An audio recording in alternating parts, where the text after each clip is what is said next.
Hello and welcome to the recap for the lectures of this week. So let's start off by discussing a few topics here. You will recall we discussed metrics for image quality. So how do you know that an ultrasound image is good, right? And you'll recall that we discussed that the quality of an ultrasound image is determined by its spatial resolution. In other words, how well resolved are the targets in the image, its contrast resolution, how good is the contrast. I think you are familiar with these topics because you use your phones, you capture images. So similar concepts apply in ultrasound imaging as well. What's of interest is the signal to noise ratio. Noise is typically the random signal that originates because of electronic noise, thermal noise, etc. So it's also a signal, but not a signal of interest. So that's called noise, particularly, or in some cases, it can also be a spatially varying signal. And then we have artifacts, which are they are also broadly categorized as noise, but they are different in the sense that they are typically deterministic, and they happen because of a variety of reasons and assumptions that we have about the ultrasound image formation process. Then lastly, you may have a great image with a very good resolution, good signal to noise ratio, but it may not have diagnostic usefulness.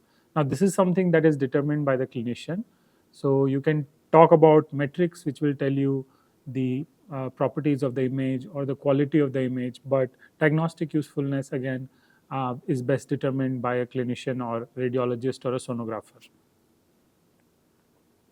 So if you recall, we discussed the concept of point spread function. If you take any imaging system and you give a point target, so typically what's a point? By definition, point is something which doesn't have any area. So an idealized point doesn't exist. However, you can actually create a point like object by selecting a sub wavelength target. So for any type of imaging, if the wavelength is lambda and the scatterer is quite smaller than the wavelength, then it can be considered a point scatterer. So now if you typically have a point, the system actually introduces a certain blur on that point. It will not be able to recreate the point typically as is if the point is sub wavelength. So that blur is actually known as the point spread function. So here we are looking at an ultrasound image of two wired targets. So those wired targets are here and here. Okay, these are just dots, but what you see is an extended object here. That is because of the point spread function of the ultrasound system, and the spread becomes worse here. And what you also see that the spread in the axial direction is limited, but it's much more in the lateral direction. So this tells you that ultrasound has an anisotropic point spread function, which is narrower in the axial direction and wider in the lateral direction. Also here the imaging performance is better than here, and the reason is probably this point is in focus and this point is out of focus. So now the point spread function has important theoretical as well as practical relevance, because point spread function tells you the image quality, the ability to differentiate between different structures. And now what determines this point spread function? For ultrasound, like we discussed, it is an anisotropic point spread function.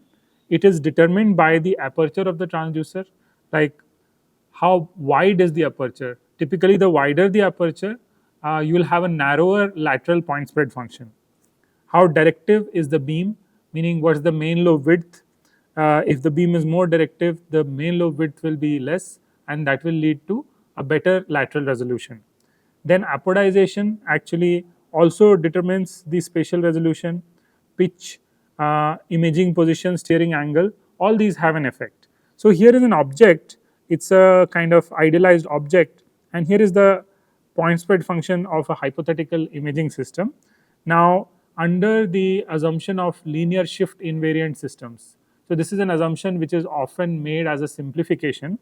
What you see is with convolution, which you may have studied in signals and systems courses, with convolution we can get the image. So the PSF actually blurs out your image, and the sharper the PSF, lesser the blur. Okay. Then we discussed that axial resolution refers to the ability to distinguish two targets which are located axially apart. If the targets come closer and closer, eventually they'll blur into each other and you will not be able to distinguish the targets. So it depends on the pulse length. We discussed this formula, I believe you remember this. The shorter the pulse, the better the axial resolution will be, and as you can see, it depends on lambda as well. So for higher frequencies, the lambda is going to be smaller, and it also depends on the number of cycles. So ideally we should go for lesser number of cycles and higher frequencies to get good axial resolution. And to get good axial resolution, typically short pulse excitation or impulsive excitation can be used, so that you get a very short pulse from your transducer. The transducer should also be adequately damped. If you remember, we talked about the backing material of the transducer. If the transducer is adequately damped, the moment your excitation ends, very quickly it will damp out and the spatial pulse length will be narrow. That will lead to good axial resolution. But if it is not damped, it will continue ringing for a while, and then this kind of degrades your axial resolution because the spatial pulse length increases. Now, even if you give an impulse excitation, like positive impulse or negative impulse, you won't have a perfect impulse. But let's say a broadband excitation, which will be an impulse in the time domain, then also, because your transducer actually acts as a band pass filter, it has a certain resonance frequency and it has a bandwidth centered about that resonance frequency. So I can draw this. Let's say this is f naught frequency. I am plotting the frequency versus amplitude, and it will have a certain center frequency, and then maybe you can get a range of frequencies in the 3 dB width, and you can call it, so if it is intensity, then this would be your full width half maximum bandwidth from this frequency f1 to f2. So f2 minus f1 is your bandwidth, right? So this transducer, as you can see, acts as a band pass filter. Even if you give an impulsive excitation which has a wide range of frequencies, only the frequencies in the sensitivity band of the transducer will be selected. So essentially you will end up with a sine burst like pulse even if you excite with an impulse, because the filtering done by this transducer's band pass response will result in a sine burst, a modulated sine burst like signal. So I will just draw a modulated sine burst. This is like a modulated sine burst. Okay, laterally we would like to have a very narrow beam. If the beam is narrow, then we can have objects within the beam and the neighboring objects will be outside the beam. If both objects are within the beam, unfortunately we cannot distinguish them, because remember, for each beam that we fire, we only get a single A line, like this may be some A line that we get, right. So this is my time axis and this is my amplitude axis. So when we get this single A line, remember that the beam is actually two dimensional, right. This beam is two dimensional, and in practice actually it's three dimensional because there is also an elevational dimension. For now, ignoring it, ultimately what I am getting is a 1D signal, right. So there is a 2D to 1D mapping that is going on, and in this some information is lost, right. So if both these objects are within the beam, my image formation process almost assumes that a ray is firing and a ray is being received, right.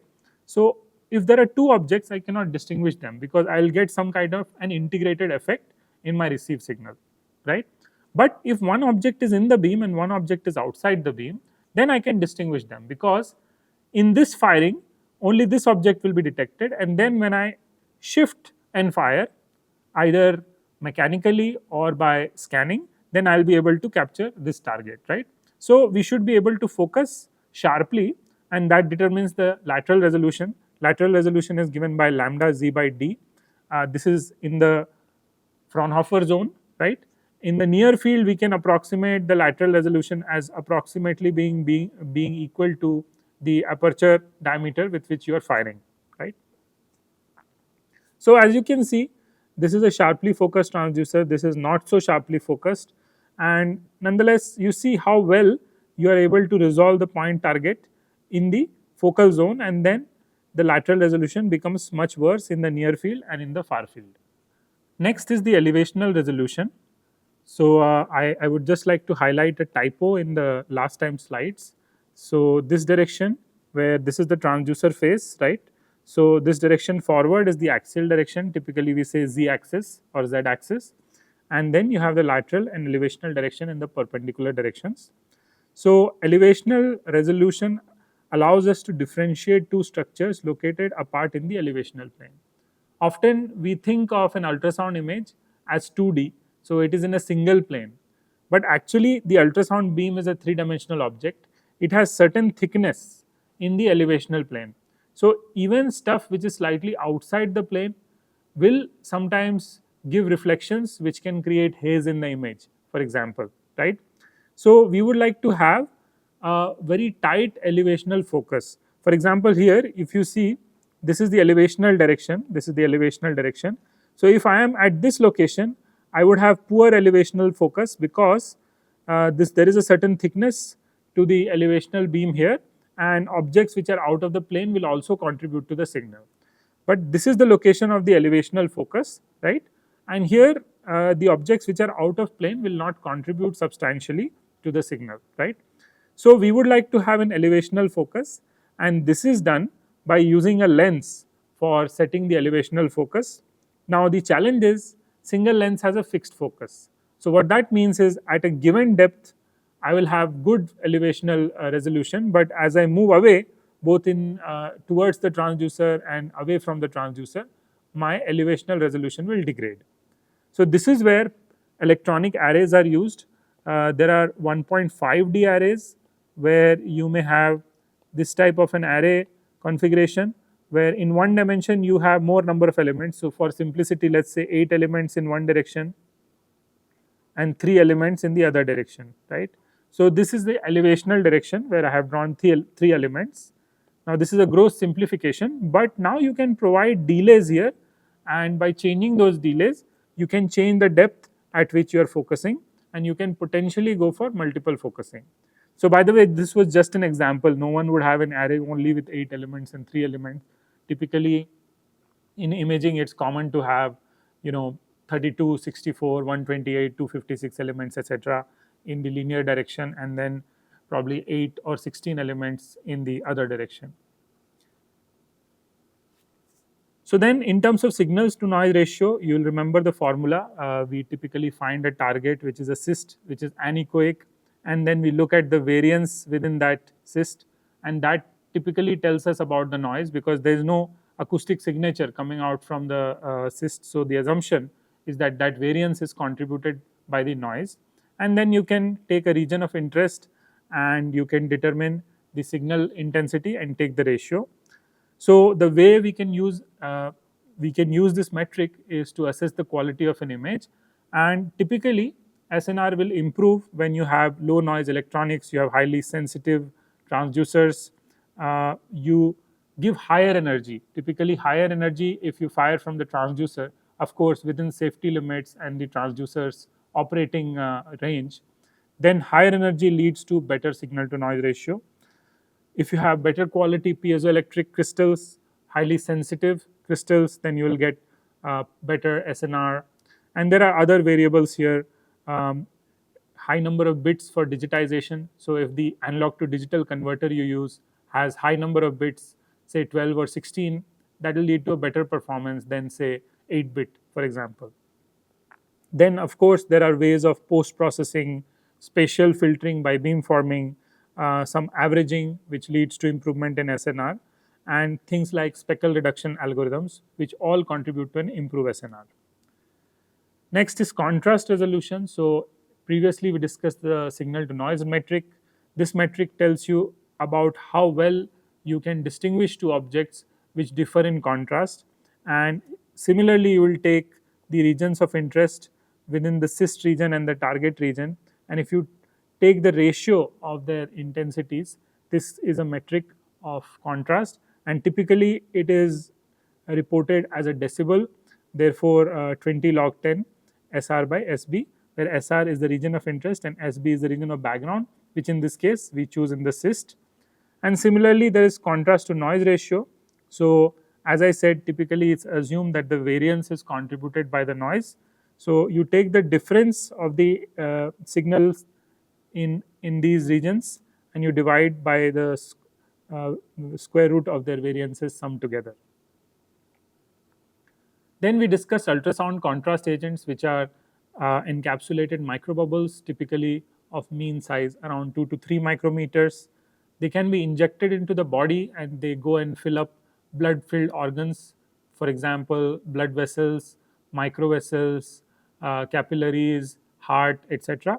And you can visualize the outline of these vessels using ultrasound contrast agent. These contrast agents are stabilized by coating. They are filled with high molecular weight gas, which has low solubility in the solution. And then once you excite them with ultrasound, they undergo volume pulsation. They can also be destroyed at will. So if you want to pop the bubbles, you give a slightly higher amplitude ultrasound and they will disappear. So you can bring and get rid of contrast using ultrasound. These are also very well established in terms of their safety profile because they have been in use since the late 90s. Okay, so we discussed why these bubbles are so effective because of their high compressibility and high acoustic impedance mismatch. They scatter ultrasound strongly, and not only do they scatter ultrasound strongly, they give out unique acoustic signatures which are not common to the background tissue. So, using those unique acoustic signatures, you can actually distinguish between the response of these bubbles and the response of the tissue. So, in a way, it's like background free imaging because if you get rid of the background, then you can visualize the target very nicely. This is similar to fluorescence imaging or second harmonic imaging in microscopy, which you may have heard of. Next, let's discuss microbubble ultrasound interaction. So just like we discussed, a harmonic oscillator oscillates under an external sinusoidal harmonic force, and it has a spring constant and a mass, and you can calculate the resonant frequency of the system. Similarly, a bubble which is being driven by a sinusoidal pressure and it has a surrounding fluid which has a certain mass, uh, you can also assume that the gas in the bubble, it provides a certain stiffness, because if you try to deform the bubble, it will provide resistance. So a spring constant K can be assumed. So now a resonance frequency can also be defined for this bubble system. And here is the plot of the resonance behavior. As you can see, as the radius of the microbubble increases, so on the x-axis we have a radius, resonant radius in micrometers, right? So if we assume that this bubble is resonant and then we change the radius, then what will change is the resonant frequency. So here we see that if the resonant radius is around 1.5 micrometers, resonance frequency is around 2 megahertz. This is a simplification. This is derived, this is called the Minard's formula, and this roughly uh, simplifies to F naught times R naught is equal to 3.3, where F naught is the frequency, resonance frequency in megahertz, and R naught is the resonant radius in micrometers. Okay, so once you fill in these values of these constants, etc., you get this, and this is the famous Minard's equation. So there are other factors also which affect the resonance, but this is a simplification here. Now this is the scattering cross section, which is the quantification of the total power of scattered ultrasound relative to the intensity of the incident ultrasound wave. So a strong scatterer will have a high scattering cross section, and this is the formulation for the scattering cross section of the bubble. So there is a term in the denominator which is a frequency dependent term. When your frequency is a resonant frequency, this term will be cancelled, right? And now the amplitude of oscillation is only determined by damping. I'm sure you have seen, resistance, capacitance, inductance, and in a LRC circuit, you may have seen resonance. So just there, only the resistance dictates the amplitude when a resonance is happening. Similarly here, this damping dictates the amplitude, and this damping can be calculated as a sum of radiation damping, viscous damping, and shell friction damping when a shelled bubble is oscillating.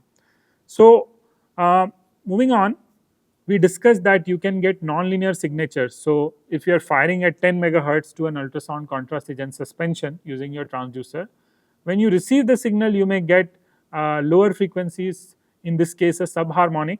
You may get higher frequencies, ultra harmonics and harmonics. Subharmonic is at half the frequency, ultra harmonic is at 1.5 times the frequency. And these specific signatures, because they are specific to the microbubbles, they don't occur in tissue. These can be used to detect bubbles with high sensitivity and specificity.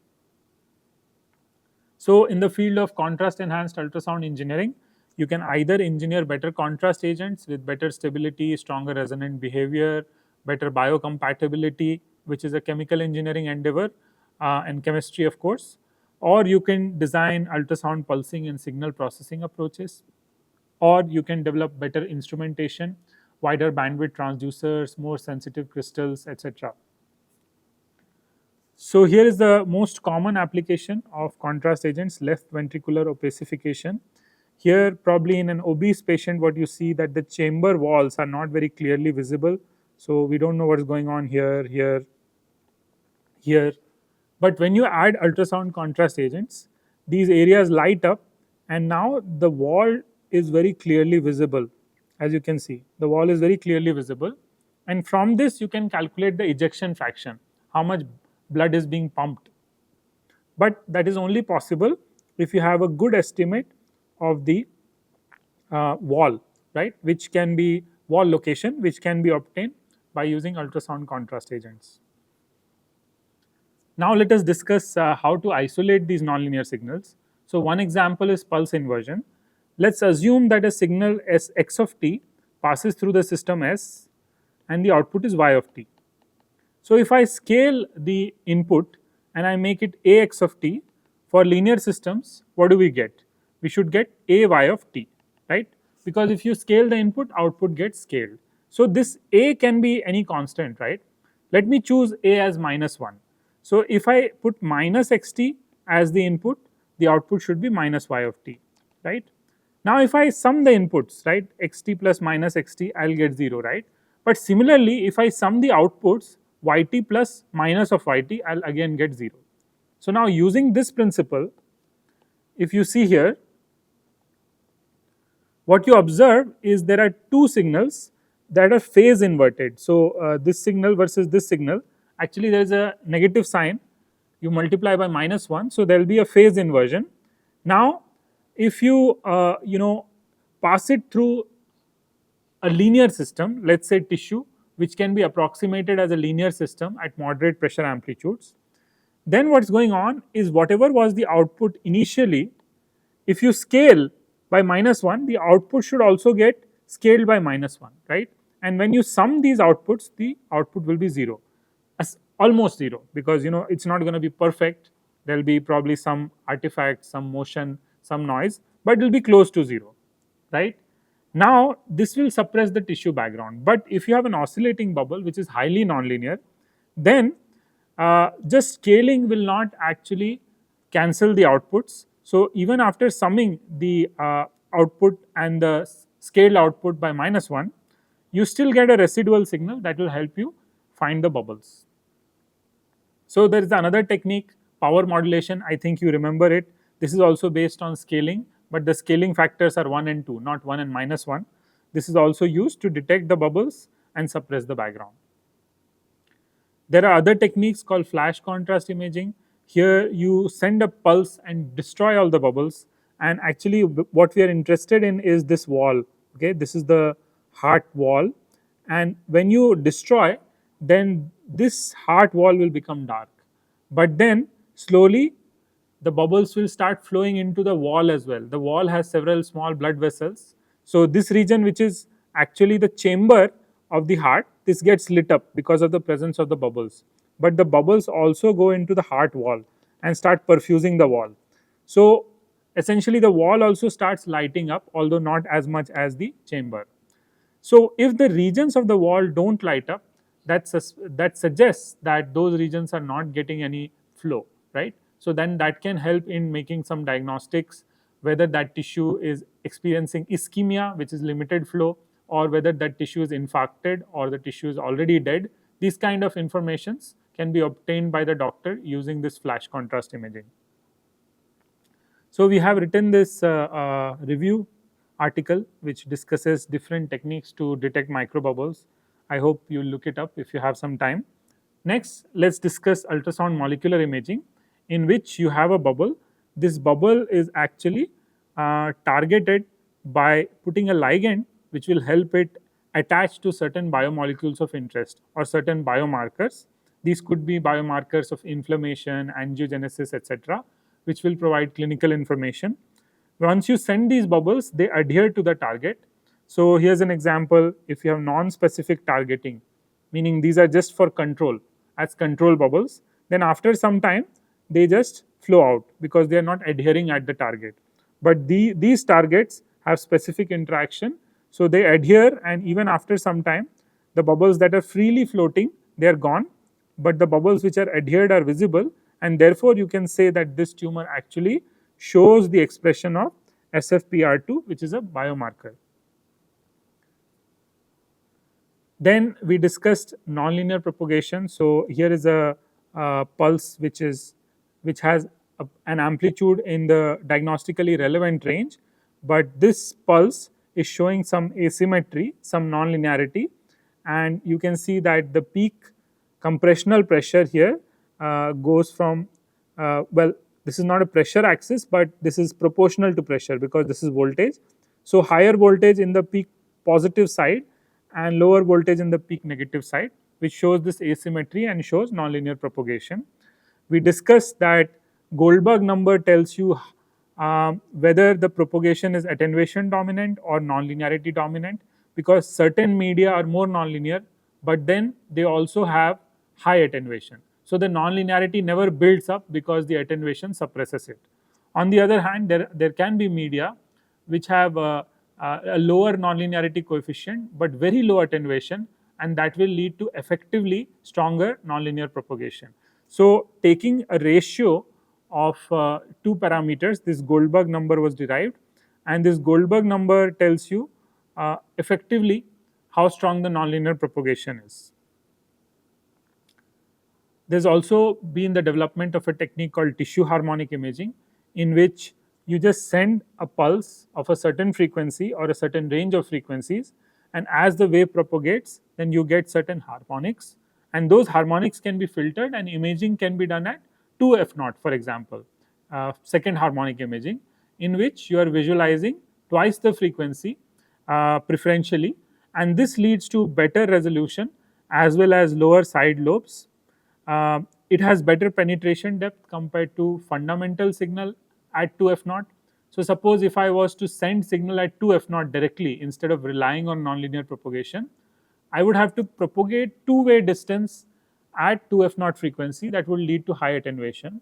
But if 2f0 is generated by nonlinear propagation at a certain depth, then only in the way backwards I will have high attenuation because of the higher frequency. So that is the advantage of tissue harmonic imaging. These are some examples, although it's not that clear here, but certain walls are better visible and some artifacts are less visible in tissue harmonic imaging.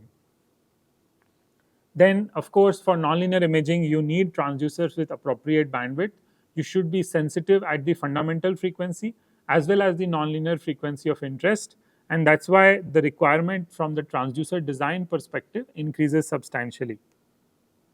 So you need transducers where you have adequate sensitivity at the transmit as well as the receive frequency, and this is typically done by taking the bandwidth of the transducer and exploiting the lower part of the bandwidth for transmission and higher part of the bandwidth for reception at the harmonic frequency. And then you can create certain specialized transducers where there is some kind of overlay between the two different types of crystals, one for transmission and one for receive. So now let's discuss contrast enhanced harmonic imaging, which is also called contrast enhanced second harmonic imaging. Why I brought this up? Because this is related to nonlinear propagation as well. Because if we are imaging at 2f0, relying on the second harmonic signal coming out from contrast agents, it is important to remember that second harmonics can also be generated in tissue because of nonlinear propagation. So, for second harmonic imaging to be successful, where I am talking about successful visualization of contrast agent and suppression of the background, that's only possible if the second harmonic in tissue is not very strong, or essentially nonlinear propagation is not very strong. Therefore, to reduce nonlinear propagation, we ought to reduce the pressure amplitude of the transmitted signal. At those lower pressure amplitudes, you won't have very significant nonlinear propagation, but you still get strong nonlinearity from contrast agents, and it is possible to improve the contrast to tissue ratio. So that's important because these are confounding factors for second harmonic imaging, and I hope you followed this point.